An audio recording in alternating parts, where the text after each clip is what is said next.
Queridos hermanos, queridas hermanas, Dios los bendiga. Quiero compartir esta vez esta reflexión del texto de Hechos de los Apóstoles 12, como una oportunidad para aprender a mirar también algunos aspectos de nuestra propia vida. En Hechos 12, versículo 1, comienza diciendo: Por aquel tiempo, el rey Herodes decidió apresar a algunos miembros de la iglesia para maltratarlos. Hizo matar a espada a Santiago, hermano de Juan, y al ver que esto agradaba a los judíos, mandó detener también a Pedro. Era precisamente los días de la fiesta de los panes ácimos. Después de detenerlos, lo hizo encerrar en la cárcel bajo la vigilancia de 4 piquetes de 4 soldados cada uno, pues su intención era juzgarlo ante el pueblo después de la Pascua. Mientras Pedro era custodiado en la cárcel, toda la iglesia oraba incesantemente por él a Dios. Llegaba el día en que Herodes iba a hacerlo comparecer. Aquella misma noche, Pedro estaba durmiendo entre 2 soldados, atado con 2 cadenas, y otros guardias custodiaban la puerta de la cárcel. De repente, el ángel del Señor apareció y la celda se llenó de luz. Estaba el ángel del Señor. El ángel tocó a Pedro en el costado y lo despertó diciéndole: levántate enseguida. Y se le cayeron las cadenas de las manos. El ángel le dijo enseguida: ponte el cinturón y las sandalias. Así lo hizo, y el ángel agregó: ponte el manto y sígueme. Pedro salió tras de él.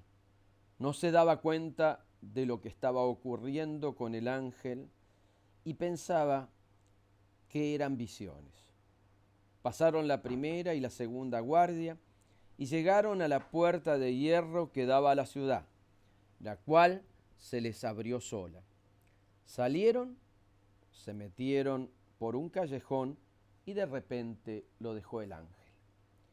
Entonces Pedro volvió en sí y dijo: ahora no cabe duda, el Señor me ha enviado a su ángel para rescatarme de las manos de Herodes y de todo lo que proyectaban los judíos contra mí. Pedro se orientó y fue a casa de María, madre de Juan, llamado también Marcos, donde muchos estaban reunidos en oración.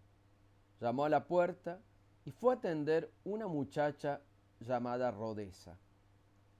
Reconoció la voz de Pedro y fue tanta su alegría que en vez de abrir la puerta, entró corriendo a contar que Pedro estaba a la puerta. Los demás le dijeron: estás loca. Como ella seguía insistiendo, ellos dijeron: será su ángel. Pedro seguía llamando. Cuando abrieron y vieron que era él, se quedaron sin palabras. Les hizo señas con la mano, pidiendo silencio, y les contó cómo el Señor lo había sacado de la cárcel. Enseguida les dijo: comuniquen esto a Santiago y a los hermanos. Luego salió y se fue a otro lugar. Palabra de Dios. Queridos hermanos, más de una vez habremos escuchado la liberación este texto de la liberación milagrosa de Pedro. Y a lo mejor no nos damos cuenta del verdadero contexto. Pedro está prisionero, es verdad, y prisionero de una forma muy fuerte. Está encadenado con 16 guardias alrededor de él. Y sin embargo, el ángel del Señor es capaz de hacerlo salir de ese lugar. Es capaz de hacerlo salir. ¿Por qué es capaz de hacerlo salir? Porque tiene todo el poder, la autoridad. Pero también hay una comunidad que está orando por esa persona, que está orando por Pedro. A veces hay hermanos que vienen o quieren ser liberados y no se dan cuenta que el proceso de liberación siempre implica una pertenencia a una comunidad, un congregarnos en una comunidad que va apoyándonos con su oración, sepa o no sepa. Esta es la realidad. Si bien el sacerdote te puede hacer una oración de liberación, tu líder te puede hacer una oración de liberación, no es la oración porque tenga un poder especial, sino que ese ministro que está orando lo hace en nombre de una comunidad que está dándole apoyo y cobertura. La fuerza no es solamente la fuerza que puedo tener yo como ministro de Dios, sino es ante todo un hecho comunitario. Fundamentalmente, la liberación se da cuando en una comunidad, y a veces ni siquiera esas liberaciones, muchas veces de ataduras psicológicas y emocionales, se dan como las de Pedro, se caen las cadenas en un momento y bien no sabemos explicar por qué.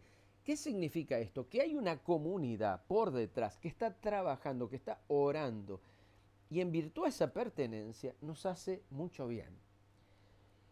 Hermanos, hermanas, somos seres sociales, necesitamos los unos de los otros, lo cual no quiere decir que siempre nos llevemos bien, o que siempre estemos contentos los unos con los otros, o que siempre nos guste lo que dice o piensa el otro.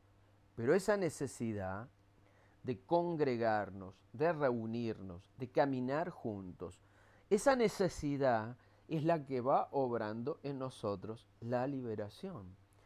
Ese sentirnos en comunidad, ese descubrir que ese lugar que tiene todas sus limitaciones o lo que sea, es nuestra casa, comienza a producir en primer lugar una liberación del pasado, nos libera de nuestras ataduras del pasado.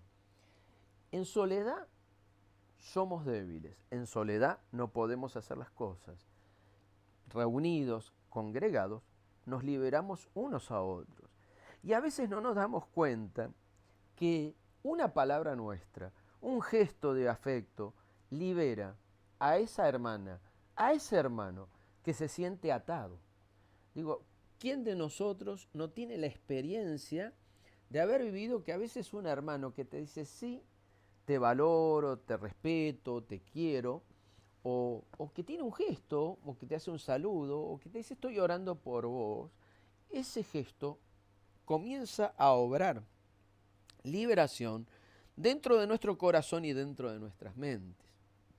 Por eso que a veces ni siquiera nos damos cuenta que eso se está produciendo, como le pasa a Pedro. Pedro pensaba que lo que le estaba pasando era una visión. Pedro creía que lo que estaba pasando era un sueño. Pedro creía que lo que estaba pasando era algo así nomás. Y sin embargo, lo que estaba pasando era real, auténtico, verdadero. Lo que estaba pasando era que realmente Pedro había sido liberado por el ángel del Señor, pero había una comunidad que estaba reunida orando por él, clamando por él, pidiendo por él. Muchas veces yo me encuentro en la experiencia de gente que viene a pedir liberación, pide liberación porque tiene esto, tiene lo otro, cualquier cosa, imagínate, y no nos damos cuenta que en realidad el primer paso para la liberación es aceptar ser parte de una comunidad, de un grupo de hermanos y de hermanas que con su sola presencia, con un gesto, con su oración, tienen una fuerza gigantesca. Dice la palabra que donde 2 o 3 están reunidos en mi nombre, ahí estoy yo, prometió el mismo Jesús. Cuando realmente nos damos cuenta de esto, eso produce liberación, el congregarnos a orar. Y algo que yo he notado en estos tiempos de pandemia, donde estamos restringidos, y que, bueno, tampoco vamos a protestar por eso, porque es una forma de cuidarnos, pero en realidad tenemos que pensar que espiritualmente necesitamos seguir perteneciendo, seguir siendo parte, aunque sea a través de un mensaje, de estas prédicas. Necesitamos, porque ahí se pudren los yugos y se caen las cadenas de nuestra vida. Digo, tantos yugos de traumas, de miedos, de angustias, de fobias, tantas parálisis que ha provocado esas ataduras en nuestra vida que no nos permiten crecer, avanzar, mejorar. Tantas parálisis se pudren a partir de ese primer paso, de decir, estaré atado, rodeado de guardias, de 16 soldados como Pedro, de 16 cosas que me están parando, y sin embargo, en ese momento puedo percibir la presencia de una comunidad que ora y que clama. Esto nos pone en los dos lugares. Por un lado nos pone en el lugar del que sabe que puede ser liberado de todas esas opresiones, de todas esas depresiones, de todas esas ansiedades y de todas esas angustias. Pero también en el lugar del que sabe que debe seguir apostando a orar por cada hermana y por cada hermano que necesita desde el corazón comenzar a ser liberado. No podemos permitir, cuando estamos reunidos en comunidad, cuando nos reunimos alrededor de la mesa del altar, allí comienza el poder de la liberación sobre nuestra vida. Ahí comienza, hermano, hermana, el poder de la liberación sobre tu vida. Es la fuerza, se pudren los yugos. Cuando realmente me puedo congregar en oración y voy a decir, ay, no, estoy orando solo, qué sé yo, qué sé cuánto. Estoy orando solo. No, no estás orando solo. Por más solo que estés cuando sos parte de una comunidad, por más encerrados que estemos, por más que no puedas salir a la calle o hacer a lo que sea, hay una comunidad que está orando. Y cuando esa comunidad está orando y vos sos parte, nunca orás solo, así ores a las 8, a las 12, a las 4 de la tarde, a las 5 de la mañana. Ahí se produce la liberación de ese desánimo, de esa tristeza, de esa angustia que te ha llevado y te ha tenido años de tu vida atado y atada, porque precisamente esa tristeza, esa melancolía te ata, te quita las fuerzas, te quita las ganas de vivir y es como si tuvieras un pelotón de soldados alrededor tuyo, conteniéndote, oprimiéndote, poniéndote cadenas en las manos y en los pies. Hermano, hermana, liberación, oración y comunidad van siempre de la mano. Siempre van de la mano. Nadie puede liberarse solo y nadie puede venir a pedir liberación para después desaparecer, porque va a pasar lo de siempre. Va a pasar lo de siempre, lo que dice el Señor. Dice, el demonio vaga por lugares desiertos hasta que dice, volveré a mi casa y la encuentra toda barrida y arreglada, y ahí se vuelve a acomodar cómodamente y trae a 7 más que son peores que él. Por eso, hermano, hermana, la liberación ya está. Hay que apropiarse de esa liberación cuando oramos en comunidad, aunque sea por este medio, cuando participamos de la Eucaristía, presencial o virtualmente, cuando en nuestra comunidad, que a veces es media contrahecha, y en esa comunidad realmente se está produciendo un proceso de liberación. Es cuando la comunidad se reúne y ora, aplica a su vida los méritos de la pasión, muerte y resurrección de Jesús. Y cuando la aplica a la comunidad, lo aplica a cada uno de sus miembros. Aunque digas, a mí no me tienen en cuenta, no me preguntan, no saben cómo estoy, nadie me mandó un mensaje. Cuando la comunidad está orando, te está aplicando todo el poder liberador de Jesús. Liberador en lo psicológico, liberador en lo espiritual, liberador en cada uno de los ambientes. Por eso la necesidad de congregarnos, por eso la necesidad no es solamente juntarnos o congregarnos como dé lugar o como se pueda, pero de seguir caminando. Hermano, hermana, que el Señor nos dé a todos esa capacidad de descubrir la congregación. Amén.